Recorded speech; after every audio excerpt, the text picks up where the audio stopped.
Bom, meninos, na nossa aula de hoje nós vamos trabalhar a revolução técnico-científica e informacional e a organização econômica da Ásia, Europa e Oceania. Vamos lá?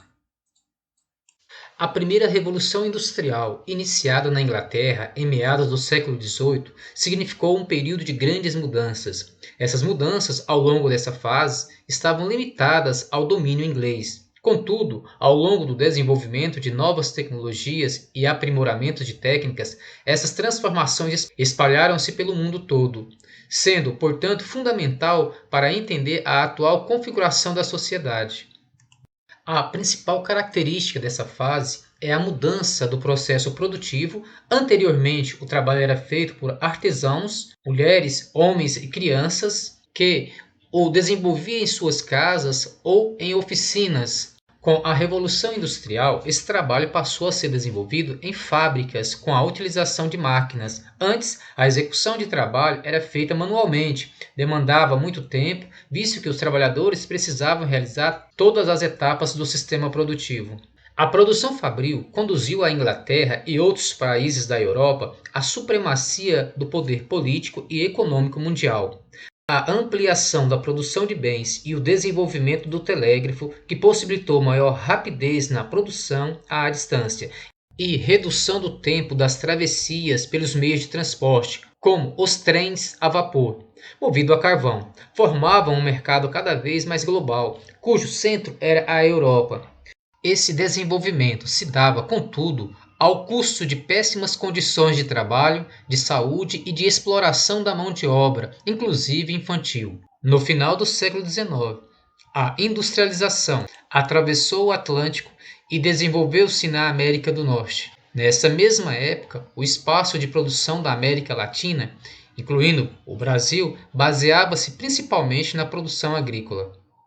Nesse período, o Japão presenciava o fim do modelo feudal e início da era Meiji. Marcaram a modernidade no país. Na Austrália, o modelo econômico e industrial britânico se instalou na costa leste e foi marcado por uma regulação econômica relativamente intensa, com a expansão da produção de manufaturas para o consumo interno, que depois da Segunda Guerra Mundial tornou-se parte mais significativa da economia australiana.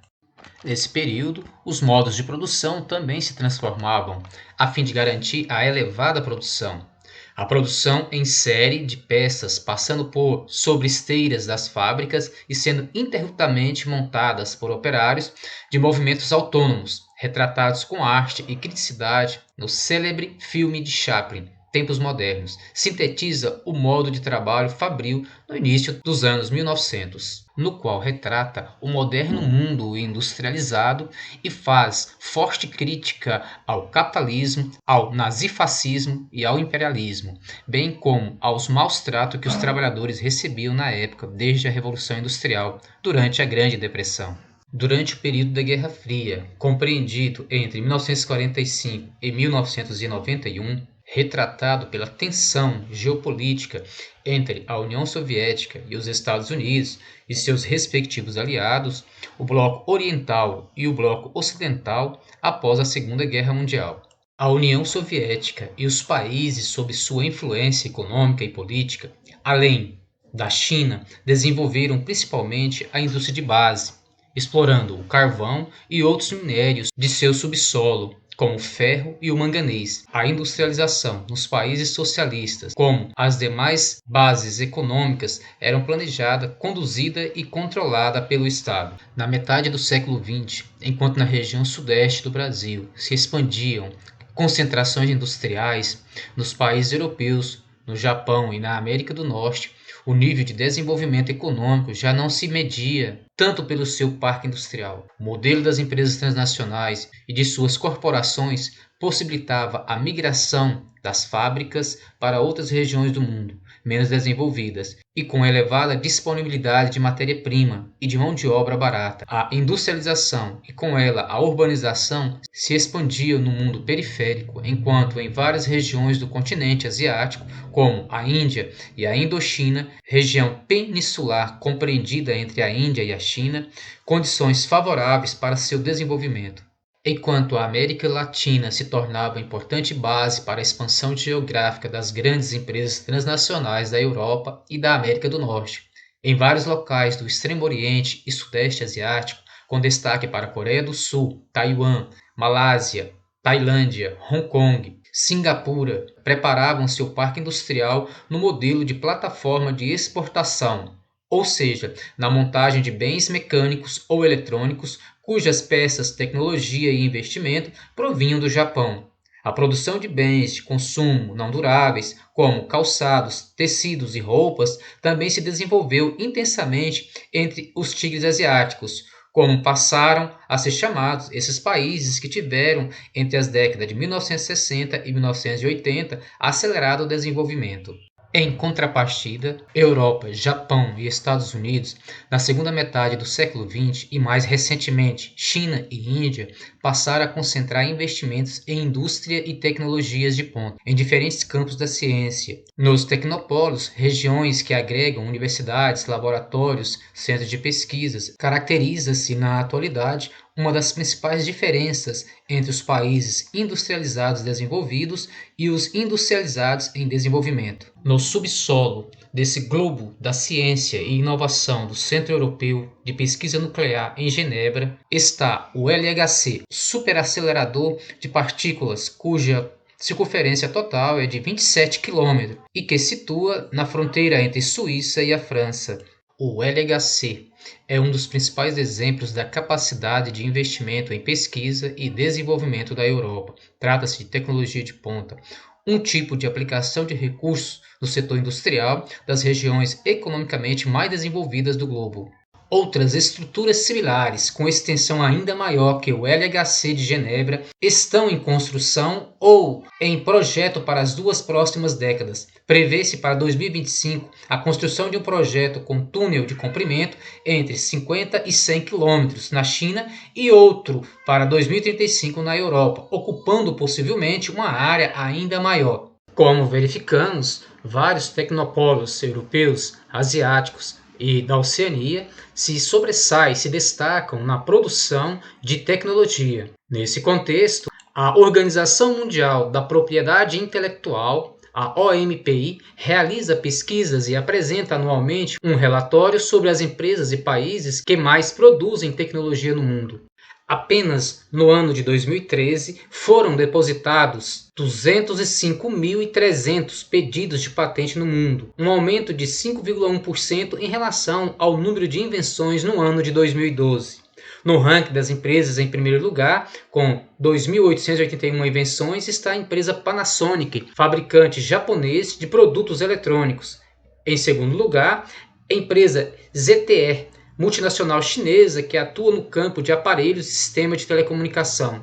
Em relação aos países, em primeiro lugar estão os Estados Unidos, seguido por Japão, China, Alemanha, Coreia do Sul, França, Reino Unido, Suíça, Holanda e Suécia, dentre os 10 países que mais possuem indivíduos ou empresas transnacionais criadoras de inovações. A inovação tem sido considerada vital para a competitividade das empresas transnacionais e países na economia global.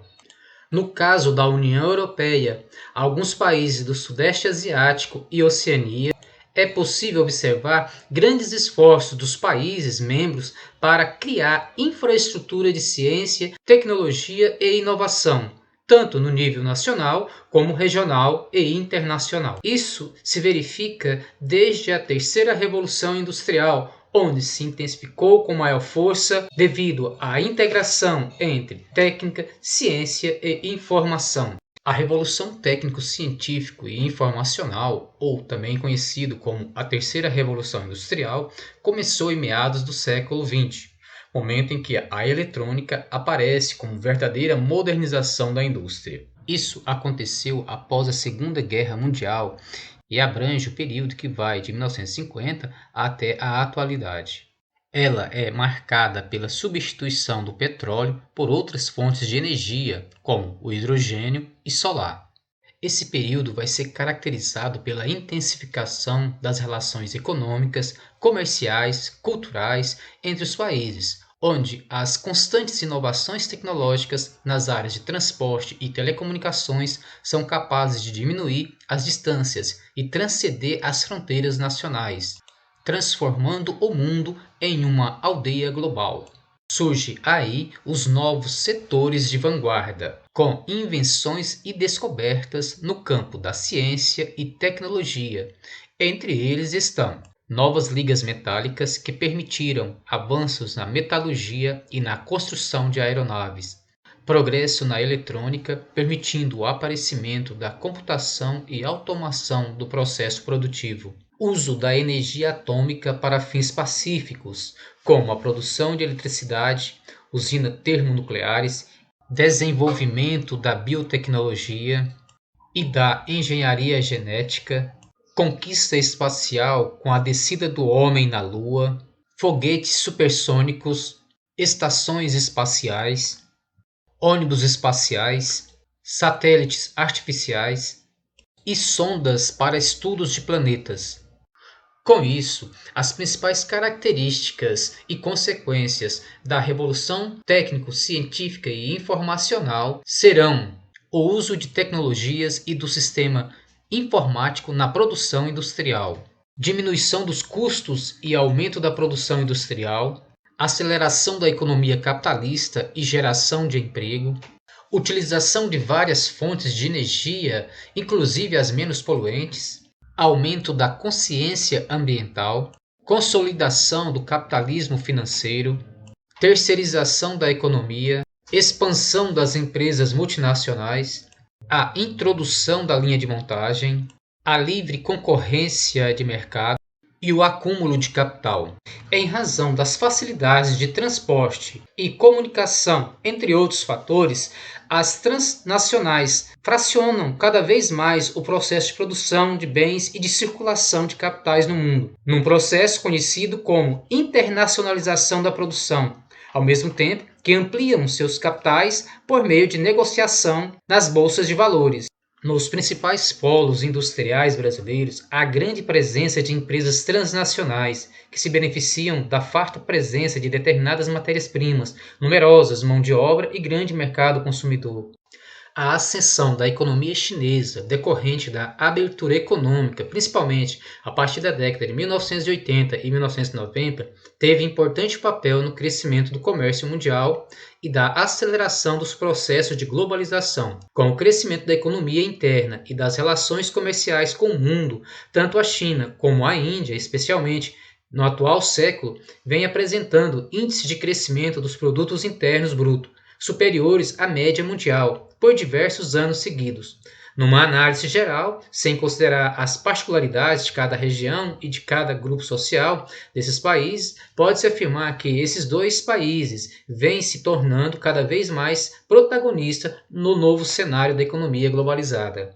Uma das evidências da abertura da economia chinesa em meados da década de 1980 foi a criação das zonas econômicas especiais em cidades estrategicamente localizadas. O êxito comercial e financeiro de Hong Kong foi um dos inspiradores na formação das ZEEs, que se tornaram importantes plataformas comerciais para o mundo, áreas de incentivo para atividades industriais e centros financeiros. As ZEEs constituem áreas destinadas às atividades industrial e atrativas ao investimento do capital estrangeiro por meio da oferta de vantagens. O grande mercado consumidor e a numerosa mão de obra oferecidos pela China se somaram aos incentivos fiscais para a instalação de empresas internacionais nas ZEEs, criadas nas costas leste e sudeste da China, como Shenzhen, Suhei, Shantou, Xiamen e Hainan. O objetivo de impulsionar a produção de bens manufaturados e a exportação foi conquistado com tal êxito que em poucos mais de 2 décadas a China passou a ter o segundo maior produto interno bruto do globo. Se persistir a tendência dos crescimentos das economias chinesa e estadunidense, alguns analistas econômicos apontam que o PIB chinês ultrapassará a dos Estados Unidos ainda antes de 2030. Outro oceano, contudo, também se sobressai no trânsito global de mercadorias. Na disputa por fatias cada vez maiores do mercado mundial, a União Europeia e o NAFTA A área de livre comércio das Américas sinalizam intenções de ampliar o volume de mercadorias entre seus blocos, resgatando a importância do norte do Oceano Atlântico como via de transporte e espaço de intercâmbio comercial.